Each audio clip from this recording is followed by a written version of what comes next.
Okay, now we're recording and streaming. All right. 3, 2. Welcome to Nintendo Dads, episode 225, recorded on April 11th, 2019. On tonight's episode, we discuss the calm before the VR storm as the Labo VR kit releases by the time that you hear this. Also, Nintendo is alerting its retailers in Hong Kong that it won't give out Famicom and NES games forever. GameStop and Amazon tell us what about Wolfenstein Youngblood and so much more. Jesse, cue that sweet, sweet music.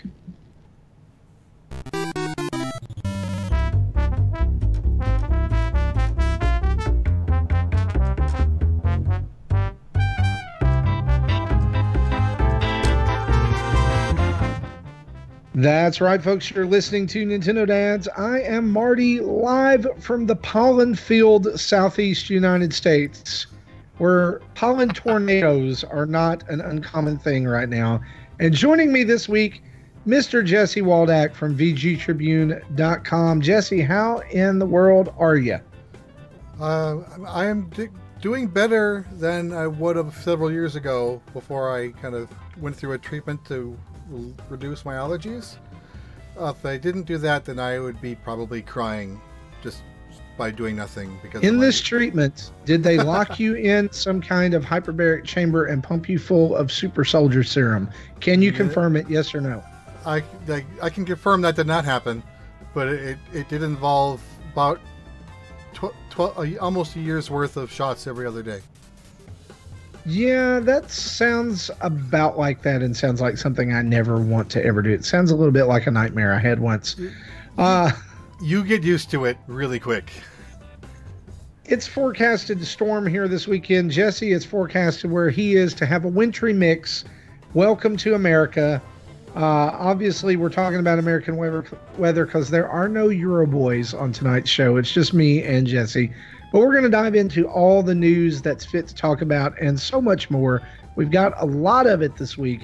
And as I said earlier, we are on the eve right now of some pretty big Nintendo releases. Tomorrow, as the time of this recording, Nintendo's VR kit, Labo Toy-Con Kit 4 comes out, as well as 3 brand new amiibo, Ken, Princess Daisy, and Young Link, as well as some pretty heavy-duty releases over the next few weeks like Cuphead, Mortal Kombat 11, and others.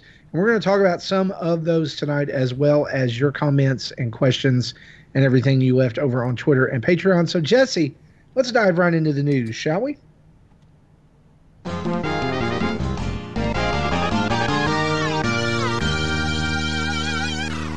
And our news is brought to us by you over at patreon.com/Nintendo Dads. We want to say huge thanks to each and every one of our patrons. And right now, during this time, we want to announce the winner of our monthly eShop giveaway. And that monthly eShop giveaway goes to Mr. Tim Regis Jr. Tim, you should check your messages on Patreon and help us get that eShop credit to you in time for Cuphead or Mortal Kombat 11 or any other thing that happens to tickle your fancy. And I'm not going to give it away. I'm not going to let the cat out of the bag, but I am going to say this. Big changes are coming to the giveaway beginning next month, beginning with the release of Cuphead. You'll just have to stick around to see what's happening and how that's all going to figure in.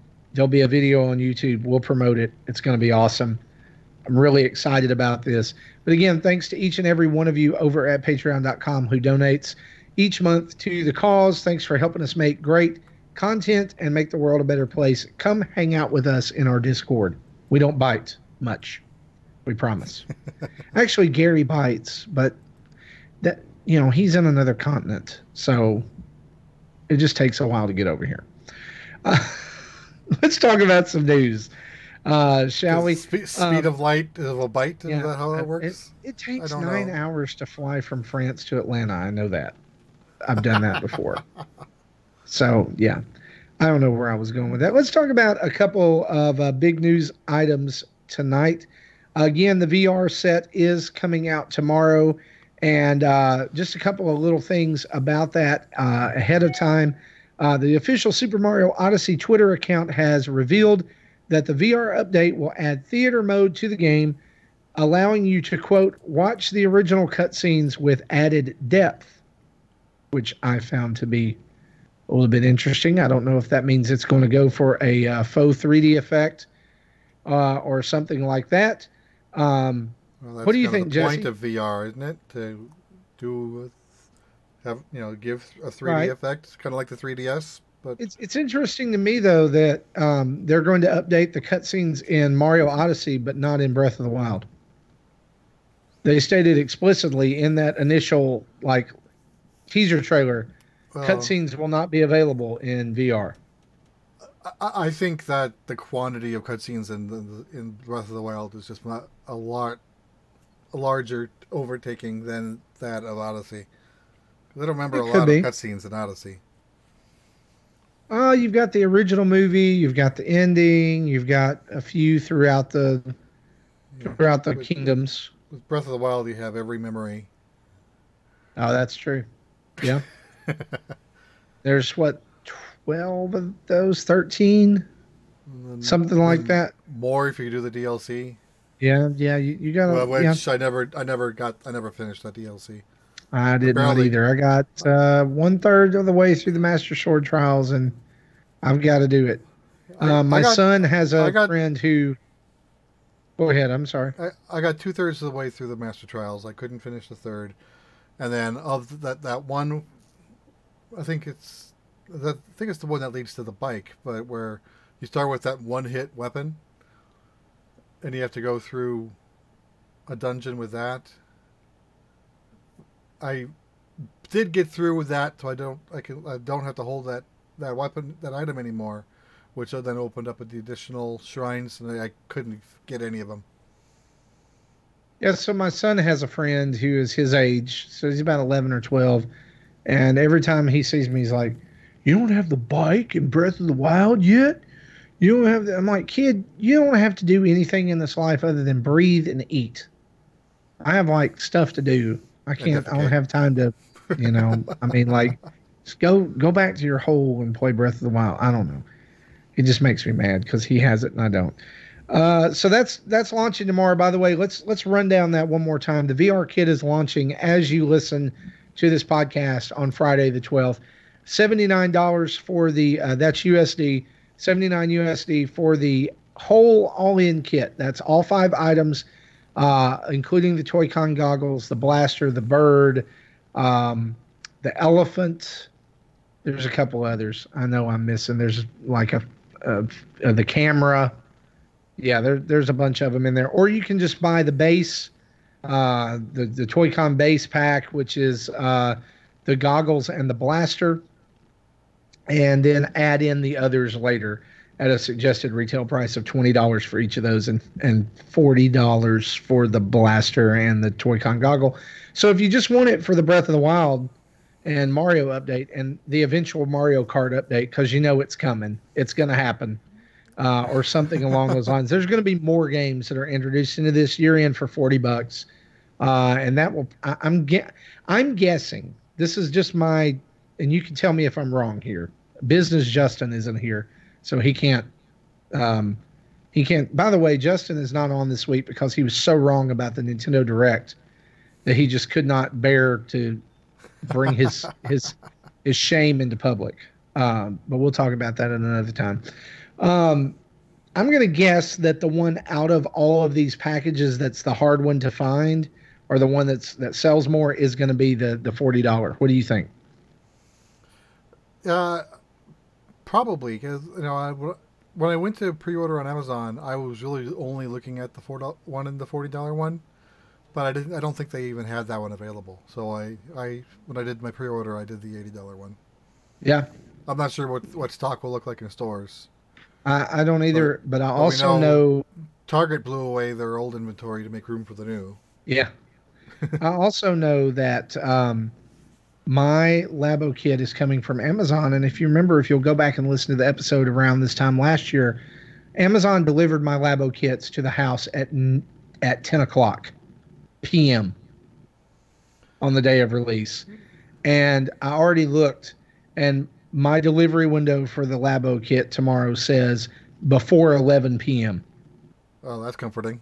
And I'm telling you, if UPS comes to my house tomorrow night at 10 p.m., I may karate chop somebody. Like, why does it take so long? Why for this particular thing? Is it like, yeah, it'll be there, about midnight? No, just deliver it like in the morning, like you're supposed to. I don't know. Anyway, that's coming out tomorrow as well. Mine also says tomorrow by 11.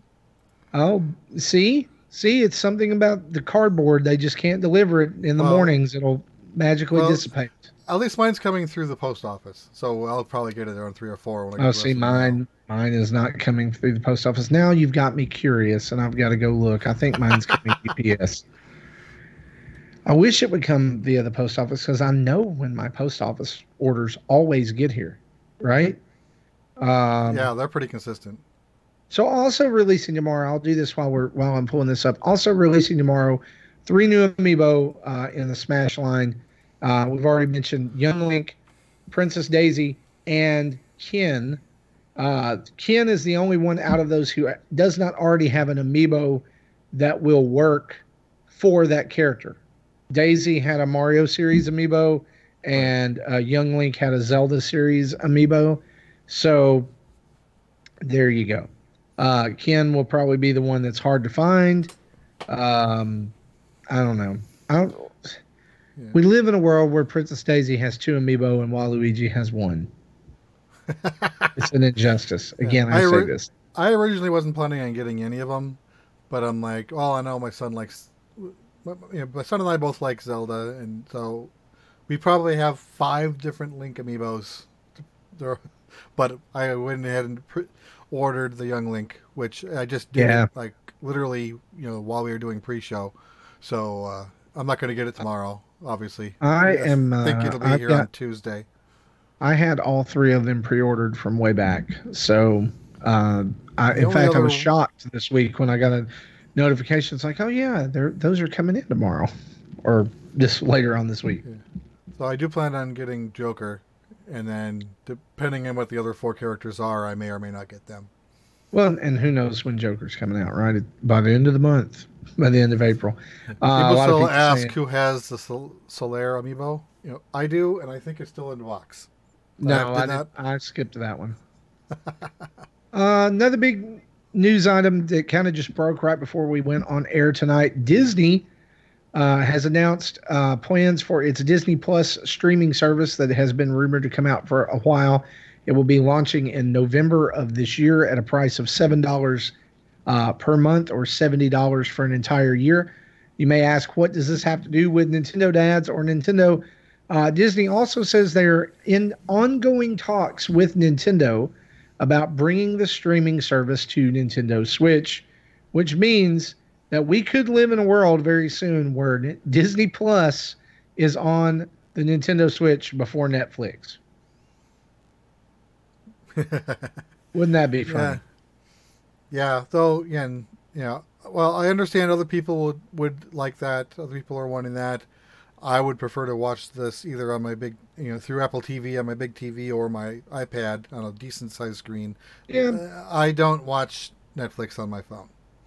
Well, I get it for people who are just wanting to carry one device. Maybe they're trying to simplify and pare down, and I don't want to carry my 12-inch iPad and my phone and my Switch. And if I can get rid of one of those, I get why. It's also rare I do that stuff while I'm not home. Right. I get why people want it, and I also get why people are frustrated that it's not there. Right. So if we do have a client for the Switch, I think pre-downloading episodes might be a challenge. Yeah, where are they going to go? I mean, will they be stored on the SD card? Will they be stored on the system memory? Because if it's only system memory, then it's going to be useless. Right. Now, speaking of SD cards, I don't know if it's still a deal or not, but earlier today, Amazon had a deal on the SD cards. Like the 128 was under $20, and the 400. The 400 was under $70. When I bought mine, it was $80, so it got So You are. I'm going to check I think right it now. was. I think it might have been a Lightning deal, so that's probably gone by now. I think you're right because the 400 gigabyte SD card is now back up to $66, which is still a good deal. That's a SanDisk. Yeah.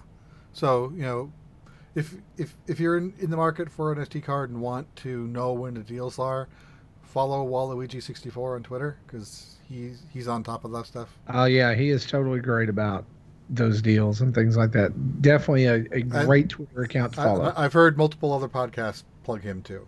So yeah, he very reputable. And he's the guy who broke the news about the Best Buy leaks too that we talked about a little bit ago. Right. And I would not be surprised if those were still. I'm sorry, I'm searching for a word here. They're still valid. Yeah.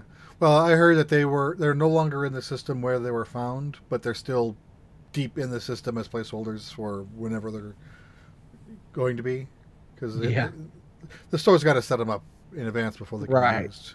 I think all of it's true. That's just except Link to the Past. I have Link no clue what that means. That one's confusing. Even though Link's Awakening is already in there, and I know we've talked about that before. Let's talk a little bit more about storage, shall we? A couple of big other news items from this week. GameStop and Amazon's pages for Wolfenstein Youngblood, which is a game coming later on this year in June, both state that the physical release of the game will be a box only and will contain a download card for the game on the Switch, which basically means if you're buying it physical, you're just paying for the box. You're literally only paying to get the box. And I guess if you're a hardcore collector of physical, this is pretty disappointing for you. And I've seen some outrage about it this week, or some people who were upset about it. And so we posted about it on our Twitter account. I'm going back here to find the poll because it was actually announced earlier on this week, and wanted to get people's responses to what was going on. And now I can't find it, of course. Here we go. I posted about, what say you? Does this bother you or change your mind about the game? So let's read out some of these responses. At Backlog Blues said, I bought Marvel vs. Capcom 2 for the PS3, which was just a case with a download code. This has also been something PC has done previously. While I don't like it, I still get a case and a box and box art to go with my imaginary game. Family Complicated says, not good for preservationists, of course, but I was going to download it anyway. Our good friend John Blanco, who is a physical collector, says, not buying. At Walnut 77, John Wall from over at Megadad says, I'm 100% digital on all platforms, so I'm good. Mike BC says, so wait, it's a physical release without an actual physical cartridge? What? Kahlo says, all digital for me. Bring that sauce, Bethesda. I'm ready.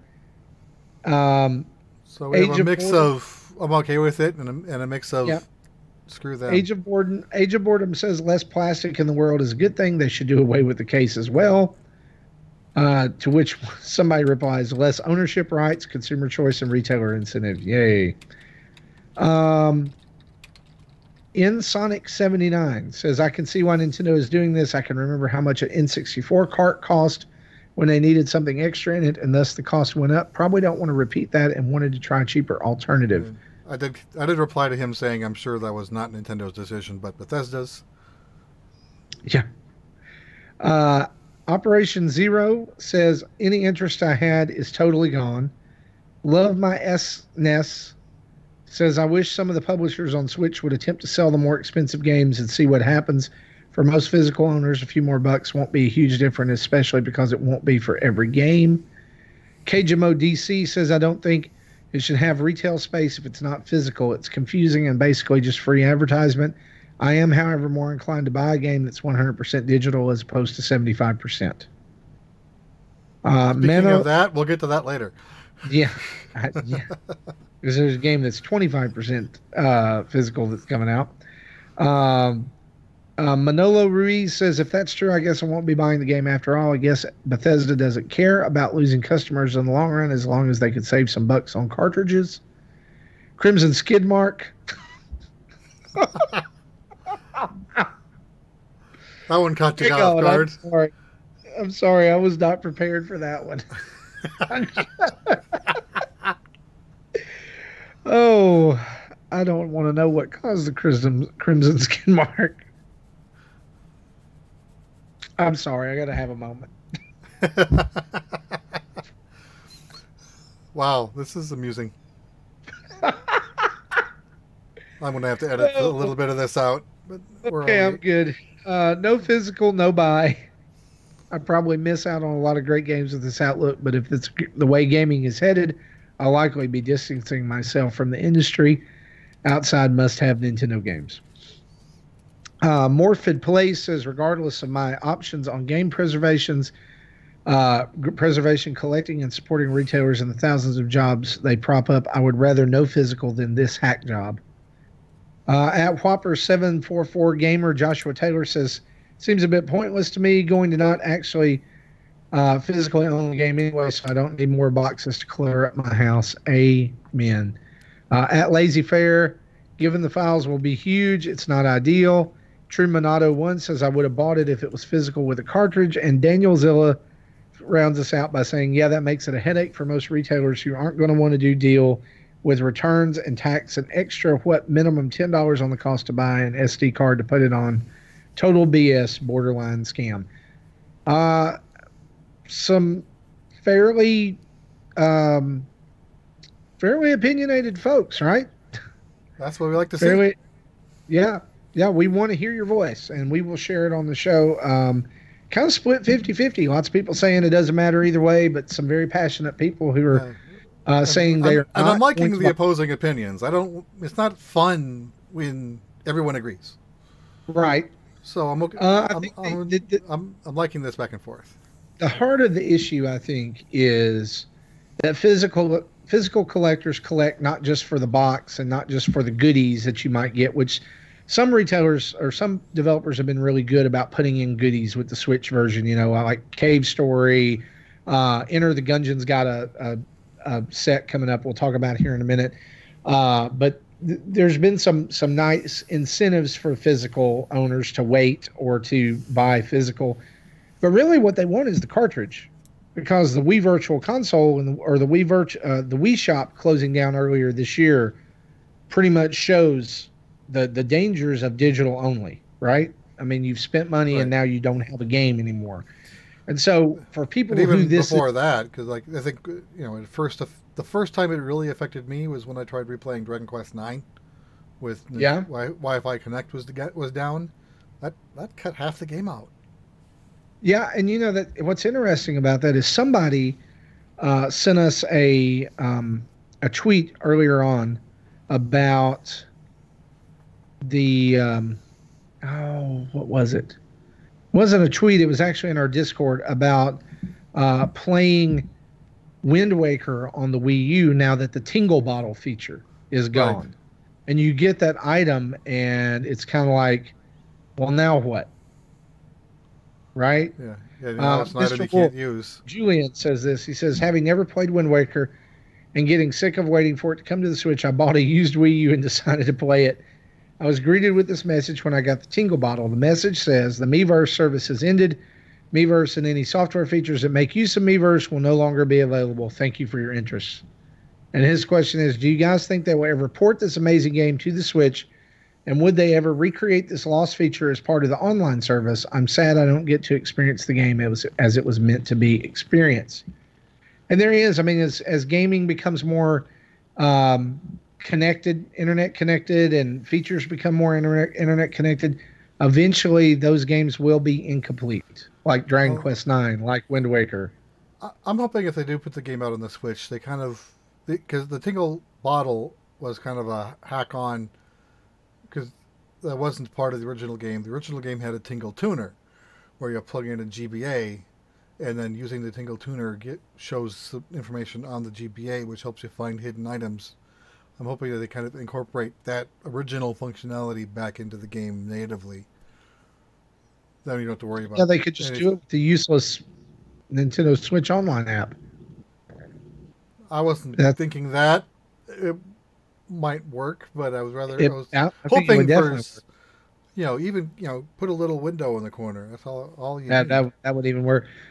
Needless to say, I mean the answer is I keep do the think same that GBA resolution that's crap and little and really blocky graphics. That would kind of give it a little charm. Yeah, I would like that. I do think that Wind Waker HD will eventually come to the Switch because almost everything from the Wii U is getting ported over, right?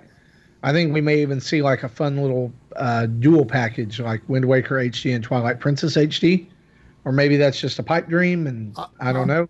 I would play that. I bought Twilight Princess HD, never played it because I had previously replayed that game on the Wii the year before. And now I'm getting to the point where I'm ready to play it again. So, yeah, honestly, if they give it to me on the Switch, I'll play it on the Switch. As long as Skyward Sword, all of its code and any mention of it burns in a fire somewhere, we're good. Oh no, the game's not that bad. I hate that game. It's awful. I don't care. I know it's Zelda, and I know people like it. Here's why I hate that game so bad. Because I know people are just like, "Oh, Marty's so negative." Blah, blah, blah. Here's the thing. Like, it started out so promising, right? It was a Zelda game that started in a brand new way, right? And the story had so much promise. And then it's like, choose from your selection of 3 areas that you'll go to over and over and over and over again. Right.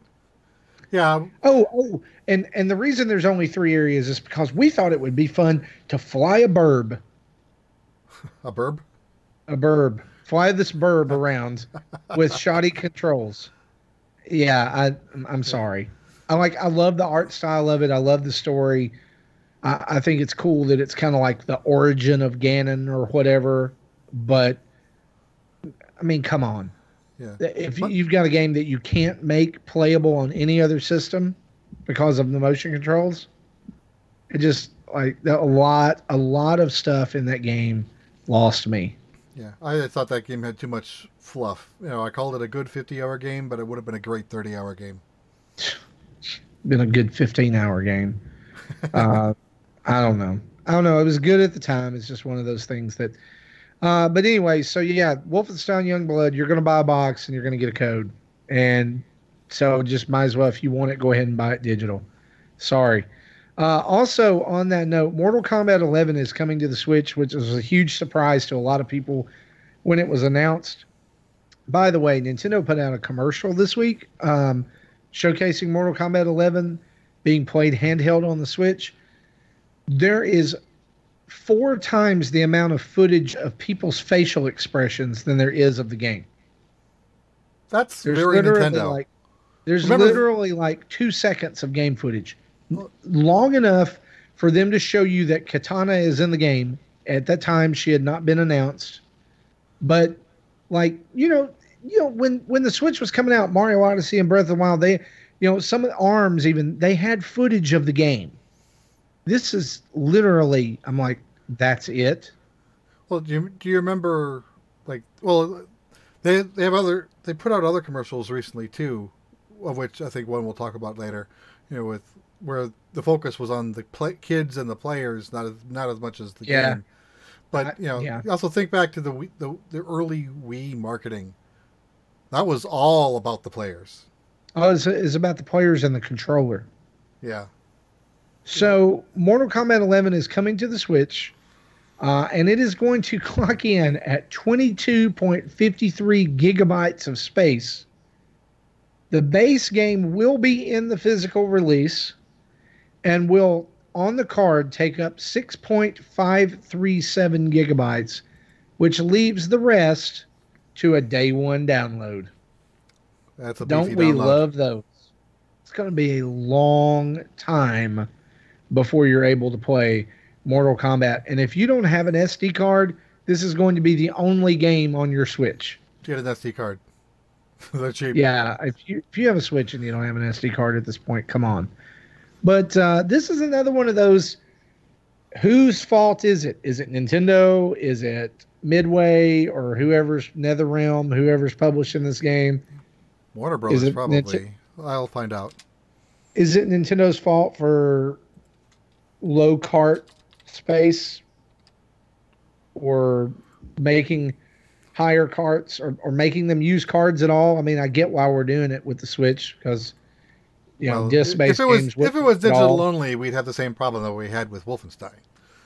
Yeah. Yeah, So, do you think publisher that is WB Games. Jesse? Do you think that we as gamers have a right to be upset about this?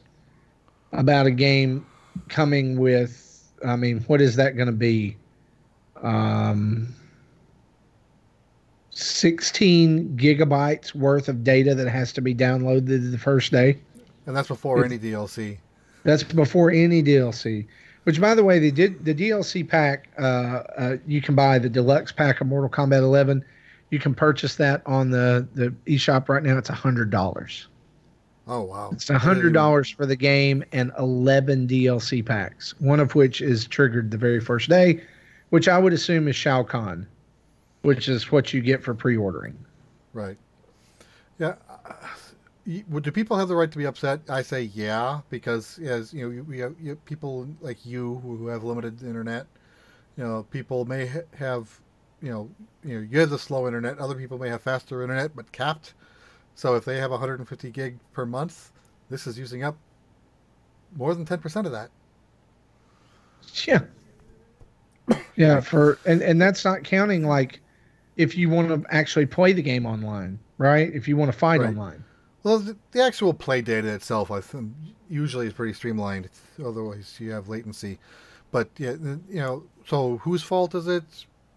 I'd say the more fault goes to WB Games for not wanting to fork over the larger carts. I think it's Nintendo is doing what they can to give options to the publishers by having the cheaper carts with the lower capacity and not forcing everyone to have the higher capacity carts when they don't need it. Yeah. But the downside is no one's using them because they're sidestepping it with day one patches to get around it to try to save money. And before we let the like Switch bashing run away too much, keep in mind that the game is going to be the same or more on other consoles as far as space. And as soon as you put that higher disc textures, sure. Yeah, as soon as you put that disc in a PlayStation 4, what's it going to do? It's going to download it, right? It's going to download as much as it can off that disc. And that's why I hate the PS4, because every game that I get for the PS4 is always like, you don't have enough space to play this game. You don't have enough space. I have a 500 gigabyte hard drive. It doesn't, I thought the games were supposed to run off the disc. I thought that was the point. No, But God of War wants to install 40 gigabytes.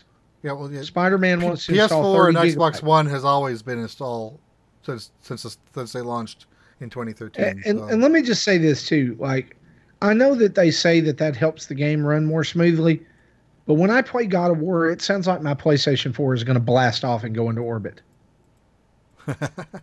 Even with the mandatory, 40 gigabyte download. I mean, I'm sorry. Like, I just remember being a kid and coming home with Mega Man 4 or Final Fantasy 3 or whatever, and just putting it in the system and playing the game.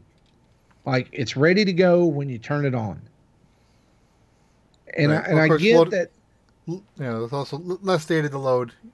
I get that, and I get that part of the reason that it's pushed out like it is now is because of aggressive dev cycles and deadlines and multi-million-dollar contracts and all kinds of different things like that. But this is also why I think that indie games are flourishing in a lot of ways, because they don't have all of this crap. I tried looking at the file size of PS4's version of Mortal Kombat 11, and they currently don't have that published. Yeah, because it's like a bajillion gigabytes. Well, they will. They will. Every game they publish what the size is, but it probably won't publish it until launch day. But I don't think there's any other system whose fans are more meticulous about file sizes than Nintendo Switch. Like, a game gets announced, and as soon as the announcement's made, well, I wonder what the file size will be. And I'm like, Nintendo has had us worrying about that back in the Wii and DS era when everything was in blocks, which very few people knew what that meant. It didn't mean anything, I don't think. No, it did. It's one block is 128K. Oh, so really? Okay. You can convert them. You can do if it's 3,000 blocks, and you can convert to no, it's so many megs. I just My favorite part about that is always when I would download something for the 3DS, and it would tell me I had so many blocks remaining, and then I'd get done, and the blocks remaining were completely different than what it told me I would have. It was like, yeah, you'll have this many blocks remaining. I've never really paid attention with it because I have a 64 gig card. If you ever download anything else on your 3DS, which may be never, you need to check that out because it's real fun. It's like screw your math. It'll just be whatever it is. I want to know from our fans out there on Twitter or watching the stream on Facebook, are you getting Mortal Kombat 11 on the Switch? If so, does this bother you? If not, why not? Does it keep you from wanting to get it? Are you worried about file sizes and DLC, anything like that? Just any comments about Mortal Kombat 11 in this download situation. Let us hear from you over on social media. Let's talk about a couple of more little news stories here. Nintendo has revealed revealed to its retailers in Hong Kong through a leaflet that is being sent out about Nintendo Switch Online that they won't always be giving away NES and Famicom games. There will be a time when those are no longer added to Nintendo Switch Online, even though that date is uncertain. It's funny that the leaflets mention games that are available right now, and in the very teeny tiny print down at the bottom, there is this little disclaimer. Should we be worried, or is this just, they're going to run out of games eventually? I wasn't expecting this to be forever, slow drip forever. If this lasted a year, I'd be surprised. Even back in September, I would have said if we're still getting new games in September 2019, I'll be surprised. So we'll find out if it goes that long. And of course, we know. I think that we are presuming SNES games will be coming at some point, and then I don't think NES games will last much longer once that's out. I think that a comment like this pretty much shows that we can expect from here on out primarily first-party Nintendo games with maybe a little third-party thing thrown in every now and then, right? Like Solomon's Key or Twin Bee or Star Soldier, which is the one that came out this time. I guess what I'm saying is I don't know that we'll and really with Punch-Out coming out and Kid Icarus and some of those, I guess what you might call deeper cut NES games, we're running out of games. We're starting to, at least. Yeah, most of the good ones have already been taken, and then the good ones that are left are in bundles that are being sold separately, so likely won't show up. Right. I don't expect, because of this announcement, unfortunately, I don't think that we'll see Castlevania. I don't think that we'll see any Mega Man games. We might get Simon's Quest, since that's not part of any current bundle, but there might be future bundles. And another thing to think about too is that Konami has mentioned just like the bundle that's not Castlevania, right? That's coming out with some of their games. So those may be some of those collected NES games, different things like that. It's going to be interesting to see. And of course, don't ever expect any licensed games. Like I don't think you're going to get Goonies 2 or anything like that. Wheel of Fortune I really don't see those coming. Because if there was a current or an active revenue stream going in, then maybe, but there's no real funding into this. Yeah. So we're not going to see licensed games here. Be happy if we get all of the games that were on the original NES Classic when it came out, and I think we're getting pretty close to that, right? I haven't done the math yet, Castlevania and Mega Man. Yeah, sorry, no Ninja Turtles. Man. Yeah, no Ninja Turtles arcade game, says Santiago. No, I mean, there's ways to make that happen. Just saying. Right, but we're not going to say. Just not through the normal means. We're just saying. Yeah, I know a guy, right? A couple of updates. Nintendo Switch Online app has been updated to 1.5.0 and is still absolutely useless. It added 0 features that made it worthwhile. It did move some buttons around, and it also dropped support for versions of iOS and Android um, older than iOS 10.0 and Android 5.0. So it made it So less useful. darn, yeah, they made it more useful. Also, the new NES games were added to Nintendo Switch Online as of this Wednesday, and that was Star Soldier, Super Mario Brothers, The Lost Levels, and Punch Out, along with Kid Icarus SP, which has currently won the prize for worst SP version of all time because it's Kid Icarus. Yeah, it just starts you at the start of the last level where you're super powered and you going. It's the approach to Medusa. I mean, literally, there's a password for that.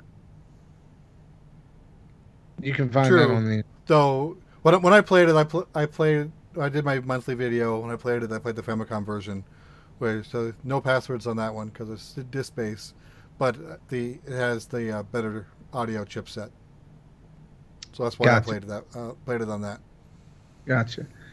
Last little announcement here, a little personal indulgence. June 25th, Enter the Gungeon will be released physically for the Nintendo Switch. Right now, the final free update of Farewell to Arms has come out, celebrating 5 years of Gungeoneering. And a retail package of this is going to be available on the Switch and those other systems. But it also has some special swag that I think you might be interested in. If you're holding out on this game, this is absolutely your time to pick up one of the greatest Nintendo Switch games of all time. And it will be until the death of the console. Enter the Gungeon is fantastic, and you should all be playing it. I can't say it enough. It's amazing. Even Justin Masson said so to me in a private message today. He said, it didn't put the hooks in me like it did you, but it's good. And for Justin, that's a high compliment. But this retail package is coming out. It's going to have some special swag in it, like a Shotgun Kin skin for your character, which has not been available before. There's going to be some stickers, a special Bullet Kin papercraft, a reversible jacket artwork, and a download code for the soundtrack, which is actually pretty cool. And it's a steal of a deal. It's $29.99. You can pre-order it right now on GameStop with Best Buy and Amazon to follow later. Seriously, guys, look, buy Enter the Gungeon. Just buy it, even if you're never going to play it. I know John Blanco is out there, and he just buys games that he doesn't ever play. Like, he just goes to Best Buy and is like, well, see 6 games I want. Yeah, because he actually did that. I can say that because he did that. But buy Enter the Gungeon, John Blanco. Instant buy Enter backlog. the Gungeon. Yeah, just put it in your backlog. Actually, don't put it in your backlog. Throw your backlog in the trash and play Enter the Gungeon. Because it's better than half those games anyway. Anyway, let's move on and let's talk about a rumor or two, shall we?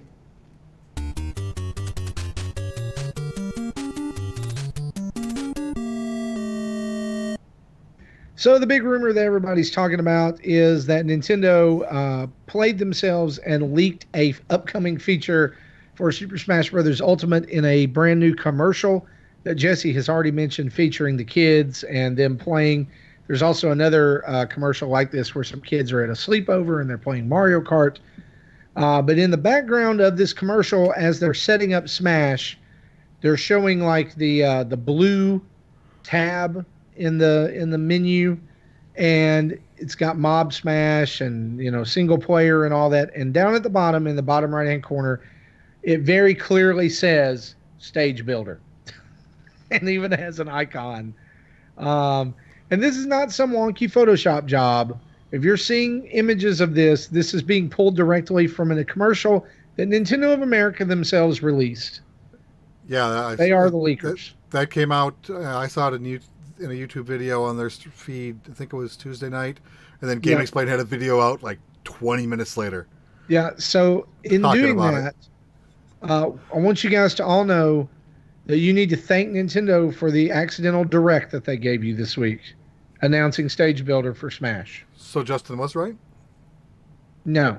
Okay, no, because he said there'd be one on Thursday. He said there would be one today, and there is not. And I waited all day yesterday for my announcement, and I didn't get one, and therefore Yeah. he is wrong.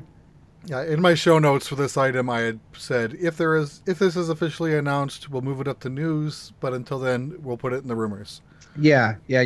So I think this totally lends credence to the rumor that there is Stage Builder and Home Run Smash modes coming to the game.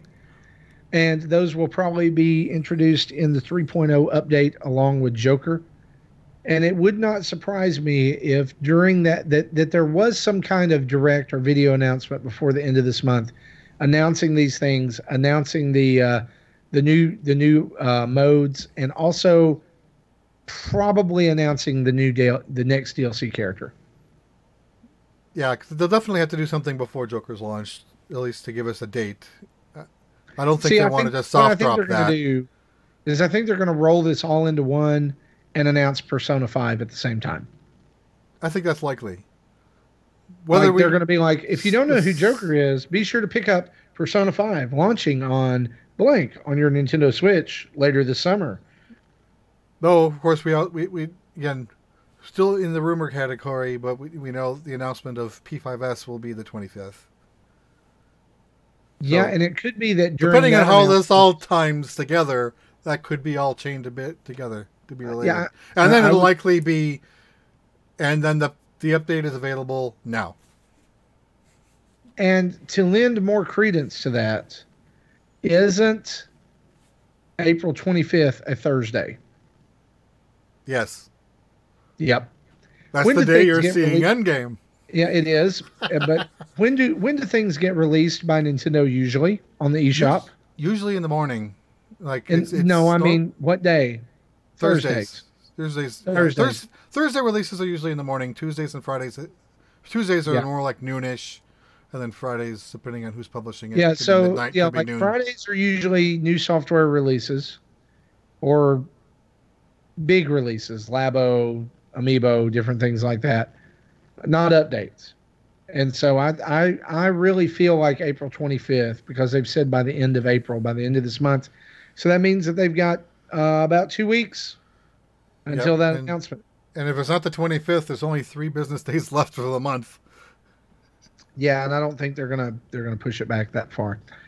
Those are our rumors. Let's move on to our events for the week.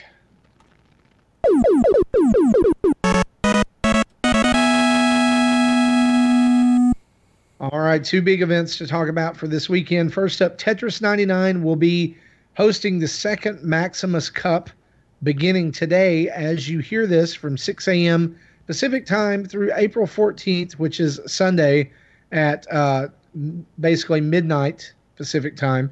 Similar to the last event, 999 prizes of 999 My Nintendo Gold points will be awarded. You can finish in 80th place or higher during the games to earn points, and the top 999 scores will win those awards and be notified on or about April 28th. We won't break down all the points, but basically if you win first, you get 100 points, second 50, third 30, fourth through 10th 20 points, 11th through 30th 10 points, and then on down from there. Anything under 80 you get 0 points at all, and the servers in the game will keep track of your overall point totals. Go play some Tetris this weekend. It'd be fun. Even if you aren't good at it, maybe you can score a few points. And who knows? I mean, I don't know. I mean, how many people played in the last tournament? Do you know? I don't know, but from everything I read, in order to get to the 999th spot, you had to have won 13 times. Okay. So, no idea what the number one spot was. 13 times. Yeah. So, other places I've heard report this made it sound like it was a random draw. So for every 100 points, you get your name in the hat. So even if you can't ever win, you can earn your names in the hats at some point. But based on what I read from the official rules, it doesn't sound that way. It sounds like just a straight top 1,000 ranking. Get good. 999. Right? Get good. It's a Dark Souls of puzzle games. I'm not winning. The best I've ever done is third or fourth. I don't even remember. I've gotten first twice, and that's about it. I played yesterday just to kind of tune myself up and get ready, and the highest I got was 70. So, Ouch. yeah, I know it was pretty bad. See, that's also, what happens when the online games gets on in age. The people who aren't as good drop off, leaving only the good people. So it's just the good people left playing against the good people. Yeah, yeah, and I'm not one of the good people. No. Also coming up, Pokemon Go is seeing some new events. Latios returns as a level 5 raid target as of April 15th, and will be there for until April 22nd. If you're lucky, you can get a shiny Latios. There'll also be the Extravaganza, which is going to run from April 16th to April 23rd. Baby Pokemon will be available from 2 kilometer eggs, Pichu, Smoochum, and Magby. Egg-related field research tasks will be available. Double candy for every egg hatched, and Baneri will be more available in the wild with a chance for it to be shiny.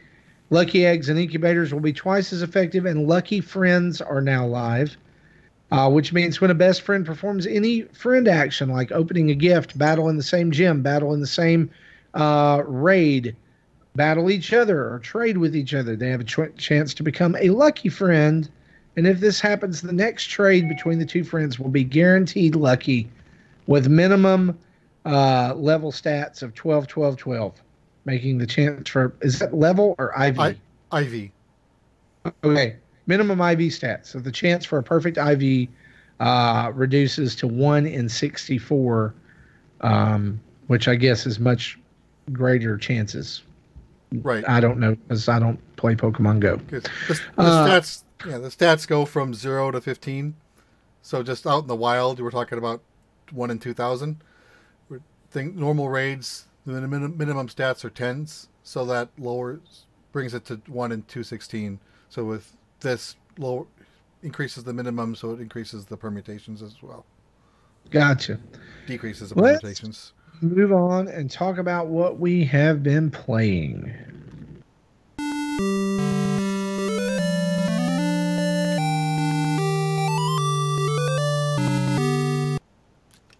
Jesse, you have been playing a game. One game. I've been playing more than one game. I just can't talk about the other game yet. Well, yeah, I know you can't talk about the other game. So the other game I won't talk about that game. You really want to talk about, but talk about this game instead. Right.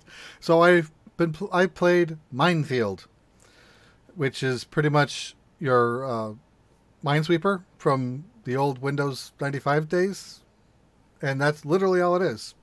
It's not like the other Minesweeper-like game that I played that I was kind of disappointed in, where it tried to do something special with it, but kind of fell flat.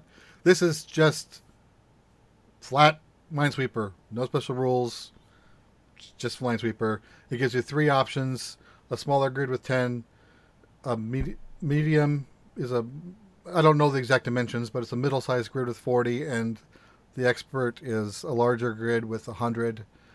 And it keeps track of your best time for each level. And it took me 30 tries before I finally beat the large one, but I beat the large one eventually. And I think the small one, I think my best time's like 35 seconds. Yeah. Just got a lucky roll with that one. So I'm just going to ask a question. I'm just got to know. So this game is free on Windows PCs. At least it used to be. I don't know if they still include them, but I'm sure you can play it free from somewhere. Right? So, why did you buy it? Well, I just wanted to know if they did anything special with it. And I'm actually okay that they didn't. It'd be nice if it had a little more customizable options. Like, let me pick a big grid with only 5 mines, just so I can have the satisfaction of winning with one click. No challenge in it, but it's fun to do weird things like that if you can. You know what they should do, Jesse, just for you, is they should make Minesweeper Picross. See, that's what the other game I was talking about was trying to do, but it didn't quite. It didn't quite do it right. It didn't click all the buttons with me. Yeah, right. I ended up finding a different way to solve it than probably intended, and it pretty much worked for every puzzle. Gotcha. So that is Minesweeper or Minefield, right? Yeah, I'm looking at what it costs. I think it was pretty cheap. It Yeah, I was was gonna say how much can we pick that up it for on the eShop was if you want to? $4.49. All right, 449. Pretty easy, pretty cheap. So yeah, If you want Minesweeper on your Switch, there you Minesweeper go. was the game that I played. Back in 1995, I was 21 years old. That's like the first logic puzzle game that I figured out and enjoyed playing. I played a crap ton of it on back on Windows 95 computers. So that if it wasn't for this game, I probably wouldn't like Picross as much as I do. So There you go. that's why I do.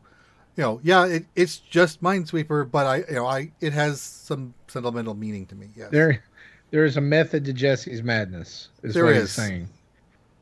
This week I've been playing a couple of different games. Yoshi's Crafted World, I finished that game up.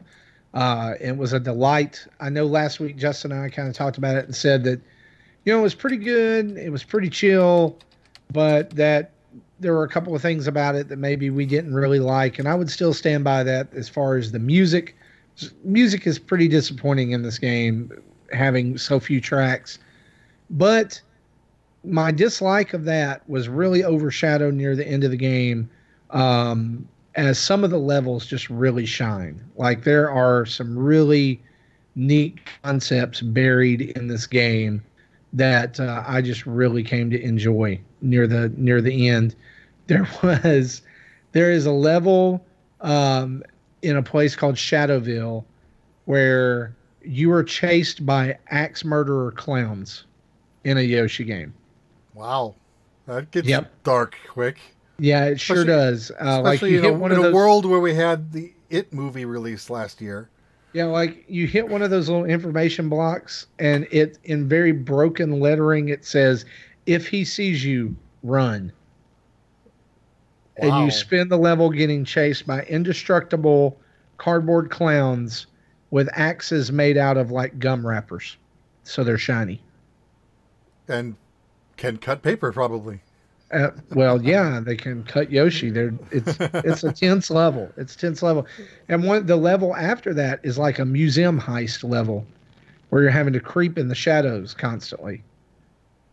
It's pretty cool So, stuff. And the final fight That sounds is like really good. It's nice seeing it do different things with it. Yeah, yeah, and like I said, the final battle is really good. And I felt like that's been one part of the Yoshi game formula that's been really stale for like the last few iterations is that you're always going to fight giant baby Bowser. Well, there's a little more to it this time, and it makes it really interesting. In fact, I thought all of the boss fights in this game were really good and really well done. So, like if you are on the fence about Yoshi's Crafted World, I would tell you get off the fence and get the game. But I've also been playing Dragon March for Death, which is a game that we got a copy of from. We got a copy of this previously, like a download code for it, but this is the retail copy, which is includes all of the DLC or includes like both versions of the game mashed into one, with a special Azure Striker Gunvolt inspired weapon pack and some new DLC quests. And I think does that include both advanced attackers and frontline fighters on cart? Or yes, what? yes. So like all Is- four characters are is present. Is the difference between the two just DLC for the other? I think so. Yeah. I think we talked about it when it was new on digital, but I don't fully remember what that was. The DLC that you get in the package is brand new DLC. It's not just downloading the other. So these are new quests and new things to do. Okay, that's cool. So if you didn't hear us discuss this, it's kind of like a 2D. Here's how I would describe Dragon Mark for Death: is a 2D MMORPG. It reminds me a lot of like the old Capcom side-scrolling beat 'em ups, like Knights of the Round and Final Fight, in that you scroll left and right, you jump, you attack, you have a special move and different things like that. But all of your attacks deal RPG style damage, and you gain XP, and you level up your character and have to equip new items. And you know, level out your statistical points and different things like See, that. so I don't know if this is one I'd be interested in or not, but I I don't know. It depends, Jesse. Like I think you would really like the RPG elements of it. I think you would like all of the different things that go into making it a role playing game. But I don't know if you'd like the action part. It yeah, can like be a little touchy. the MMOE part is that's what scares me because Yeah. that's like So why like I you didn't can. like Xenoblade. Well, here's the 'Cause thing. that's kind of how that You combat works. it breaks the quests out, I think, and I haven't tested this out because I just haven't had time. But like when you go on a quest, it asks you if you're single player, local multiplayer, or online multiplayer. And so there's single quests that you can do just by yourself, and that's what I've been completing. And I really want to say that it looks like the majority of the game can be completed with it. And it just reminds me, like, it kind of reminds me of ActRaiser in a way, like the actual action scenes of ActRaiser. Like your character's kind of slow and moves kind of clunky, but like you get used to it over time, and you kind of figure out ways to I guess I wouldn't say hack it, but like play it in a way that you can use that to your advantage instead of not against your advantage. I'm playing as the warrior because that's who I always play at because he has a big giant axe and like he has a dragon's face in the middle of his chest. You just like Which to is play really the cool. tank, huh? Yeah, I do like the tank because I mean it's simple. Stand around and hit people, absorb damage. I can do that. So I went like I'm pretty positive on this game. It's been pretty fun so far. I'm looking up. So does the physical version come with all the other playable characters? I believe so. Because I'm I looking at believe the so. digital version. The base game's $15. There are two different sets Well, this of one's two $50. characters. So there's two different sets of two characters each. That is $15 each for the four characters. Right. So Well, that brings it up to 45. Inti Creates tweeted on January 24th and said, "We're happy to announce the physical version is published by Nighthawk Interactive is coming to retail stores. It's an all-in-one pack with 4 characters, additional quest DLC, and the striker gear." So basically, everything that's been offered extra for the game is all included in this package. Okay, so it sounds like the physical version does sound like the definitive It version. is. It is. So, like physical collectors, this is one for you to jump in on as well. So that's the 4 characters are Empress, Makes it- Warrior, Shinobi, and Witch.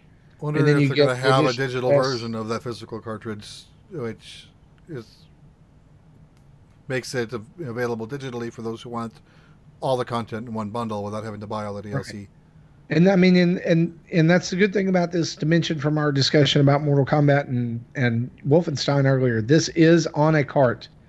You do get physical items. You do get the box. The box has art on the inside. It's not just blank. So, then also on the inside is just the download codes. You don't get Well, anything really extra. It's just all the game content. I'll try to keep this game in the back of my head. It sounds like something I might want to give it a try. This would be a great game for a demo. Like you get what I'm saying? Like it'd be great to Yeah. have a demo of this game. I would definitely try a demo of this. So I really think it's one that needs a demo, and maybe watch our footage that I recorded and see what you think. I fight Cthulhu, so Can't be on a ship, and then I go in his mouth. fun. Yep. The other game I've been playing, actually I've been playing it this week, but I noticed I haven't mentioned this on the show, is Blaster Master Zero 2, which came out, it was announced during the Indies Direct, and then came out very soon afterwards.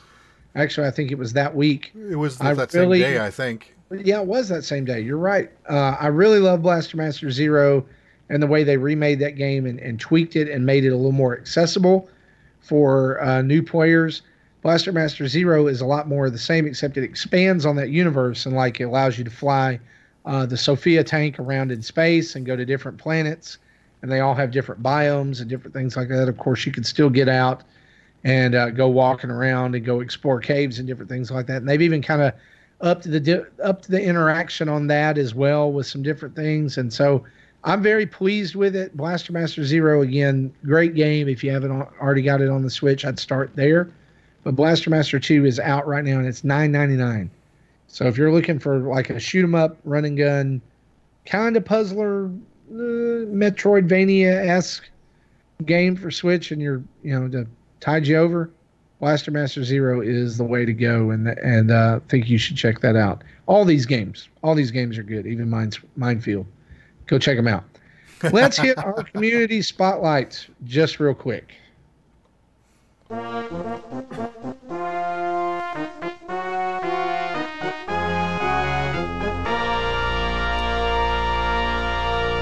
All right, heading over to the community spotlight. We're going to read some questions off Discord. This one from Scars No More. He says, where did the Nintendo Direct go? It went to the same place that Gary went, apparently. Neverland. No, the Direct didn't go anywhere because the Direct never existed. That's my feeling on it. He also asked us, also last few days of Reggie, everyone ready for Bowser's takeover? No, Nintendo and Reggie will forever be intertwined in my memory. I'm sad about it. Yeah, without Reggie, without Iwata, it's a different Nintendo. Because those two were the faces for a long time. It's an absolutely different Nintendo. I mean, these guys, those were the faces of Nintendo for at least 2 decades, almost, right? Yeah, not quite that long, but yeah. But I don't know. At least I'm 2 losing console words. cycles. Yeah, so 15 years, I'd say. Almost 2 decades. Okay. Like I said. You're rounding. You're pretty liberal with those rounding digits. Well, okay. Five rounds up to 0. I mean, sure. Dave asks us this: was buying the Labo VR starter kit a mistake? Should I have gotten the bigger pack, or should I have bought nothing because this is for kids and I'm in my late 20s with no kids? Jesse, this is a softball question for you because you bought the VR kit. Okay. Go ahead. Well, first answer is, if you are having fun, it's worth it. Done. Yeah. Second is I don't think it'll ever not be worth it to buy the $40 version, because if you do and want the others, as long as they're still available, you can still buy them. And there's no net savings or net waste buying them separately versus the big pack, because it's total of $80 either way. Just depending on what your availability is and what you can find. Again, I couldn't find the $40 one, so I had to go with the $80. Yeah. And I'm okay with it. I know this is a very simple thing for you to say. It's a very simple comment, but I love what you said about if it's fun for you, it's not wasted. It's not a mistake. That's kind of been my philosophy on playing games all my life. Because a lot of people, a lot of the people who say, games are just for kids. I'm thinking, okay, what's the age limit on reading a book? What's the age limit on going to a movie? What is video game any different than that? It's a form of entertainment. As long as you're having fun, it's worth it to you. That's right. If it's what you want to do and it's how you want to have fun and you feel validated at the end of it, great. Dave, I actually think, to chime in here, I think you made the right choice with the starter kit, especially if this is the first Labo that you have bought. And also because it will give you access to the more gamer-related VR experiences, right, with Breath of the Wild and Odyssey. Yeah. And like Jesse said, with what I heard, the blaster attachment has the best games anyway. Yeah. If you want the elephant or the camera or the bird later, go knock yourself out, right? $20 a piece. There you go. I don't think you will. I'm just like, I want the whole experience because my kids will play it. So that's good. Let's move on. My son is interested in the VR part. I don't think he's really interested in helping me put it together. And if he wants to, I'll let him. If he doesn't, I'm not going to be worried. But he is interested in trying it to see how it plays. I'm curious how it'll work with holding it and controlling it at the same time. And kind of related in the chat, Bushin Ryukat asks, hey, isn't tomorrow Labo VR Day? Yes, it is. It sure is. Or today, depending on where you are. Right? Happy Canard asks us this. When game consoles of the future, I love this question. When game consoles of the future add olfactory emission modules to complete the immersive experience, Which game will you want remade in nasal HD so you can smell it? Any of the WarioWare games. Farts and garlic. We can't go wrong. My first answer was Yoshi's Cookie. Where's what? Where's I don't get the logic in that one. Yoshi's Cookie, because it'll smell like cookies, Jesse, not like farts and garlic. See, I mean, I don't know what kind of operation you're running over there in Kansas City where you want to smell farts and garlic, but I also think that we just found our show title. I'll add it to the list and we'll discuss it afterwards. No, seriously, Yoshi's Cookie is my. But you know which one I really think would be like what would complete this? Do you remember how Earthbound had the scratch and sniff stuff in the player's guide? I never got that far in that game. Okay, so in the player's guide of Earthbound that came with every, pack of it, the guide was scratch and sniff. Because the game is unplayable otherwise without right. Without a walkthrough. Like you could smell the blob or the garbage that you were fighting or whatever. It was pretty cool. Yeah. Chat says, my pick for Smelly VR, Animal Crossing VR. What's Tom Cook cooking now? Tom Nook cooking now. Cooking Mama. There's one. Yeah, Cooking Mama. Good one. Cooking Mama. Better than Mama. Anyway, Shell Shock Prime asks us this. If there's a third-party character that should be in every Smash game forever or every other Nintendo crossover, who should it be and why? It's Mega Man. Case closed. Are they talking about a character that's already in it or a character that isn't in it yet? If there's a third-party character that should be in every Smash game forever or every other Nintendo crossover, who should it be and why? So I'm guessing the doors are open here. Okay. See, I'm thinking of a Persona character, but I can't remember her name. Let me look it up real quick. I've got it. It's Mega Man. That's her name. No. I guess. She's kind of a fighting android. Yeah. Which, by the way, Jesse, I want to ask you. I meant to mention this earlier in the show when we were talking about Persona. Did you see the rumor that's going around that there is a female ponytail version of Joker as an alt costume? That was one of the things teased at as part of Persona 5 The Royal in its little introduction video, of which we'll also have details later, I think also on the 25th. But yeah, so we're looking if that's going where people think it's going, it'll take the Persona 3 portable route to give a female protagonist option. And if that's possible, then she could be an alternate skin for Joker in 2 or 4 of the 8 different costumes. Yeah. Probably, the traditional fighting with the mask look, there'll probably be a high school costume look. Etc. Like 4 of the male, 4 of the female. I can see that happening. Huh. It's going to be like Corrin and some of the other Fire Emblem characters, right? Or Pokemon Trainer. Yeah. There are male and female options for several characters. Wii Fit Trainer. There's another option. Another one. Let's talk about some questions. We've got just a couple over here on Twitter. The first one comes from Mecha Yay 1, Mecha Yay 2. And that is at Mecha Dragon 101. He says, not sure if this is the tweet to ask questions, but I will anyway. What Switch game or any game really does everyone have, or one everyone nags you to buy, but you just don't have it or never got around to buying it? Buying it or playing it? He says buying it. Oh. Like the game that everybody says, oh, you got to buy this. You got to buy this game. Well, for me, it's probably Smash. Because you don't have it. I don't have it. My son has a copy, but I don't. Yeah. If it was just a to play a game, I'd probably say Final Fantasy VII. Right. I bought that game 3 times over. I'm not going to buy it a 4th. Yes, you are. Because Oh, I'm not. You will. You'll cave. No, I am not. I know I'm not going to buy it on the Switch because I tried playing it on the PS3. I tried playing it on the PS2. I tried playing it on the PS3. I tried playing it on the PC. I don't know if I ever tried playing it on the Vita, but I can if I wanted to. I never get past like 2 or 3 hours. So I've tried portable. I can't use portable as an excuse. We'll see.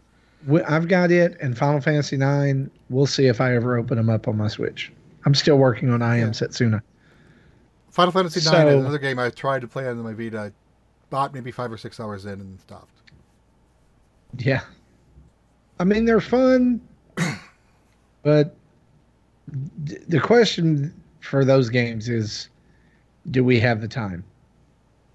And I find that a lot of times I want to have the time, or I think I have the time, but I don't. And then when I get time to play, I just play Enter the Gungeon.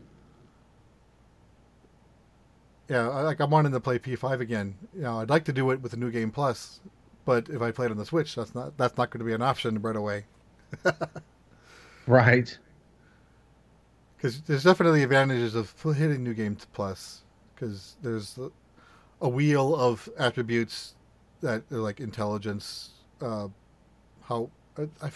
different for every game, but there's, depending on what stats you have, indicates what you can do out in the world. So like if you see a person who looks angry, but you don't have a high enough courage stat to approach him, you can't approach him to trigger whatever quest he's got until later on in the game. But if you start a New Game Plus, all that stuff's maxed or almost maxed from your previous run, so you can do all that from earlier on. Yeah. Well, guys, I think that is episode 225 of the show. We want to thank you for hanging with us tonight. Short episode today. Yeah, Gary didn't show up, and so, we didn't have that third voice, and that third voice keeps us going a little bit longer sometimes. No, listen, Gary, a lot of people don't realize, I think, that Gary is, he's a full-time job, full-time dad, and full-time college student as well, working towards some stuff there. And so he's got a lot on him. We don't blame him. Sometimes you sleep through your alarm. But next week we'll all be back. Doesn't mean we don't pick on him. Yeah, it doesn't mean we don't pick on him. We're going to give him heck about it tomorrow. But just no hard feelings. We love Gary and we love Justin, and we're glad they're part of this whole thing. And Zach too. Zach's got a new kid. If you didn't hear, Zach and his wife had a baby about a month ago, right? Yeah, I don't remember when, but it's a month. Surprise! 4 to 6 weeks. Yeah, 4 to 6 weeks old now, and he's hanging out. And when the show started, he had 2. He now has doubled that. That's right. He really enjoys that activity there. Wow. We want to say huge thanks to our Patreon producers, Chris Mears, John Blanco, and Dave Ernsberger, and Timothy Off for helping us out over at patreon.com/Nintendo Dads. You can go over there where for as little as $1 a month, you can get involved in our Discord chat.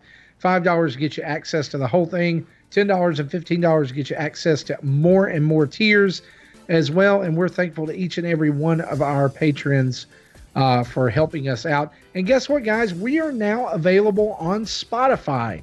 If you listen to podcasts on Spotify, or if you have a Spotify account, go over and search for Nintendo Dads, and you'll find our full feed there, as well as at Google Play, Stitcher, and iTunes podcast and Apple Podcasts.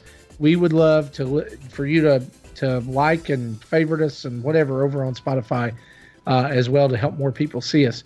You can head over and follow us on our social. We've had 3 people listen to us on Spotify last week. 3 people. Let's bump it up this week. Make it 6. Follow us on Twitter, Facebook, Instagram, Twitch, and YouTube at Nintendo Dads. You can email us at nintendodads@gmail.com and call in and leave a voicemail at 929-25-NDADS or 929-256-3237. And you know what you deserve? You deserve yourself a mug, a phone case, a t-shirt, or even some stickers that say Nintendo Dads on them, so you can spread the love of this wonderful podcast to your family and friends. You can go over to tiny.cc/Nintendo Dad Store and get whatever you want. We thank you for that. Big thanks to OC Remix for the music used throughout the show, as well as various Nintendo sound effects. And we want to say thank you to Adam Leonard and Carter Johnson for all the wonderful artwork they produced for us. For me, for Jesse, for Sleepy Gary, and everyone else, it's been episode 225, and it's been our pleasure. Bye-bye.